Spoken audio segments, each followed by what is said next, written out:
All right. Good morning, everyone. And thank you so much for joining us all here today.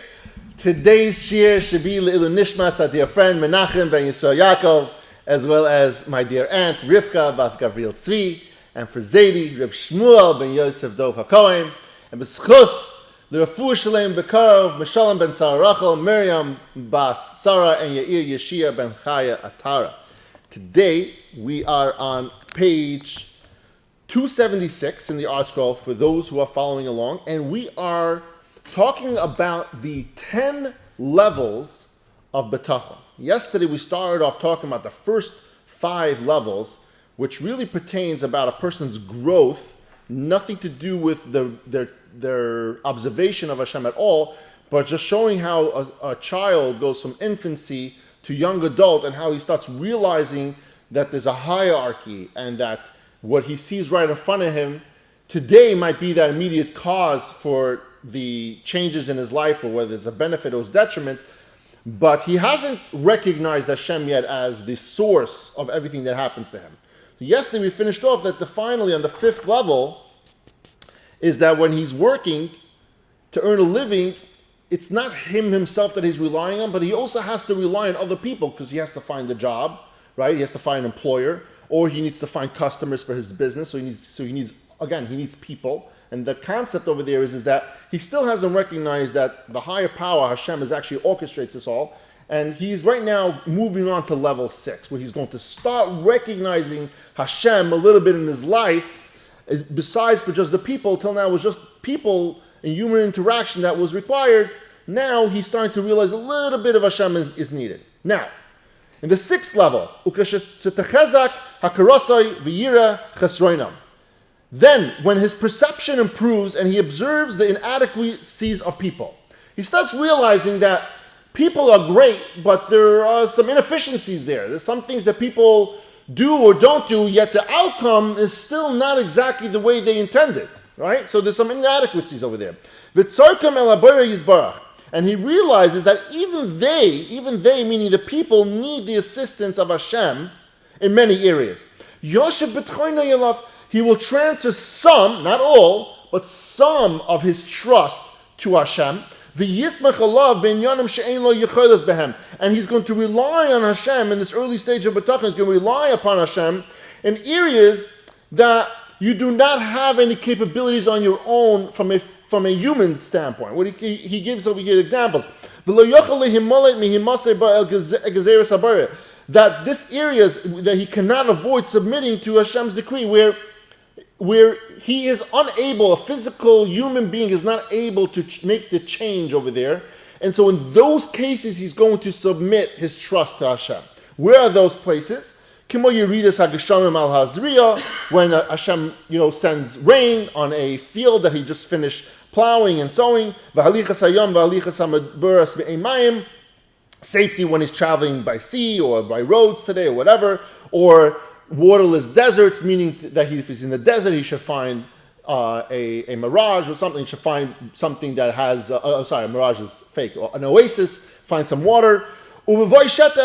Protection from oncoming floodwaters, or from an outbreak of a plague, maybe a plague, whether it be creatures, whether it be a human plague of some sort. And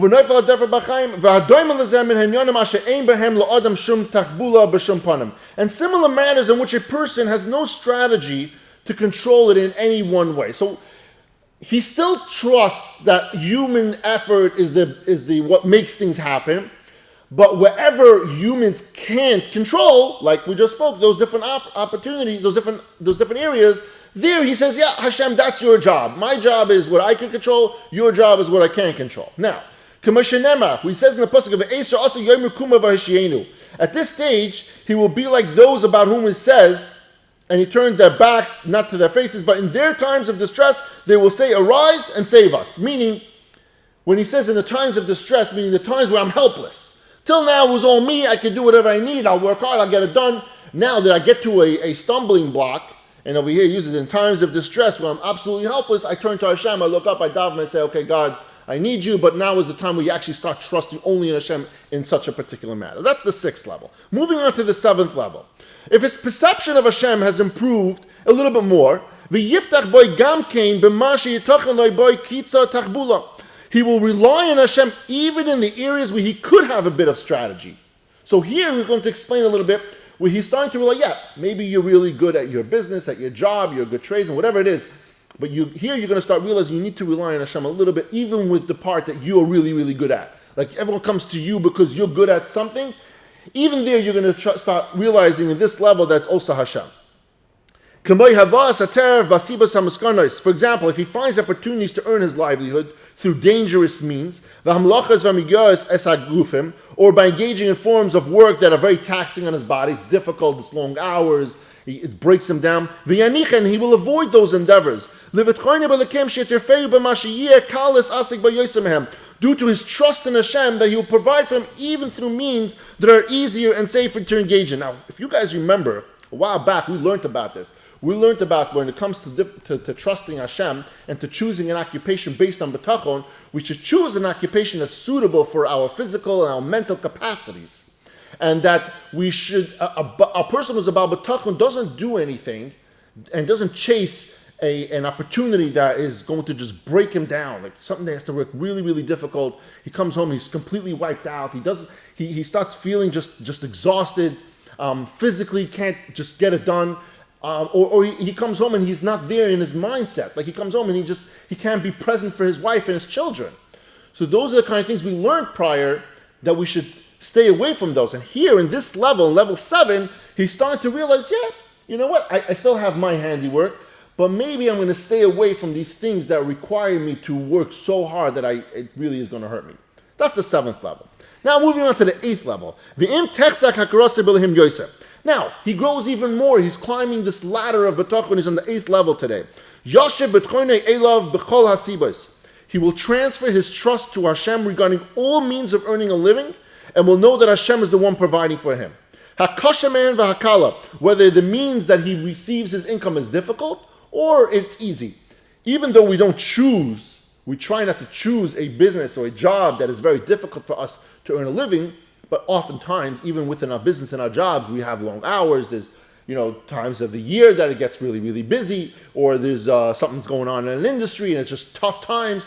So yes, there are going to be times that it's going to be difficult. And we spoke about this, that not every industry has, straight one line straight up. There's going to be times where there's lulls, there's difficulties, there's downturns, there's economic issues. And so he understands that regardless of whether it's easy or it's hard, that's what Hashem wants. That's what Hashem, it comes from Hashem. And when he is engaged in those means, he will have in mind that he's applying effort for the sake of serving Hashem and heeding his commands. Now, one of the big things when it comes to hishtadlus, and all these things has to do with hishtadlus, because we're talking about earning a living, but hishtadlus can be for anything. It can be for health, it can be for shidduch, whatever it is. We spoke about this many, many times. And over here, what we spoke about when it comes to hishtadlus, even when it's difficult, even when times are tough, and we're not earning what we feel we need, or we want, or we're expecting, we are doing one thing the whole time, that's you're mekayim that mitzvah, the mitzvah of hishtadlus. Hashem commanded you to go out to work, to try to make money. Now, the outcome is not up to you. We spoke about this many, many times. No outcome from your effort is up to you. That's up to Hashem. Your hishtadlus, your will to go out, and your physical ability and actions that you go and do something, your hishtadlus, whether it's for work or for a mitzvah or whatever it is, that's all Hashem wants from you. And at the end of the day, that's all that you're required to do in order to get by. And he's saying at the end of the day, this person who, whether he's having difficult times in his business or whatever it is, or easy times, at the end of the day, he has one thing in mind in this 8th level. He has in mind that the whole time that I am serving Hashem. I'm serving Hashem. Actually, my chavrusa in the morning, a very chashuv chavrusa, Ari Rosenberg, and he told me actually, if a person, when he does something, any person, Jew or non-Jew, when he does something and he says, this is b'schus to help a yid, they get schar for that. He says during World War II, you had where I forgot which yeshiva, Mir Yeshiva maybe, or that went from Beijing, they went to Japan, Mir Yeshiva. Mir Yeshiva, they went on this train track. Years before that, there was this big train track that was built, and it costed tons of money, and it went, these Yidden, they took the train from there, and they went all the way to Japan, I think it was. Anyway, during the war, that train, right after they got to where they needed to go, soon after that train track got blown up to smithereens, literally.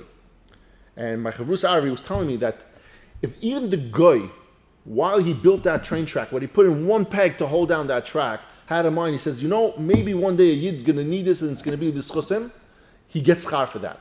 Anytime you do something, whether it's, you understand you're doing it for Hashem's will, or if you're doing something, you say, look, I'm doing this because it can help a Yid. Doesn't make a difference what. Whether or not it helps the Yid at the end of the day, you don't know. But if you're doing that because you want to help another Yid, you're doing that because you want to do something L'Shem Shemayim, you want to fulfill God's will, that itself gets you schar every single time someone utilizes your efforts in the long term. You get kind of perpetual, ongoing royalties, so to speak, for those efforts. So if you laid the track yourself, if you were in the workers and you laid the track, so Eli, when you install lights in his shul and you say, I'm putting this in, and you have in mind that when a Yid comes over here, he'll be able to learn, he'll be able to have an from this, he'll be able to daven, you get schar every single time that light gets turned on. Every time that light gets utilized, you get schar for that. That's the beauty of machshava. That's the beauty of the will, that we want to do something just because the will of Hashem, we get schar even when we're not even the ones doing it. That's the crazy thing about it. We get credit for that, even when it's something that we no longer are actively doing. Like we set it and forget it, right? The old infomercial on the rotisserie chicken thing. It was set it and forget it. So you set that up one time, and you're getting schar for that lo'olam v'ad. And that's the 8th level. Tomorrow, Mitzvah Hashem, we're going to complete all 10 levels. We're going to talk about the 9th and the 10th level of Bitachon. Thank you, everyone, for joining us all here today, and I love you all.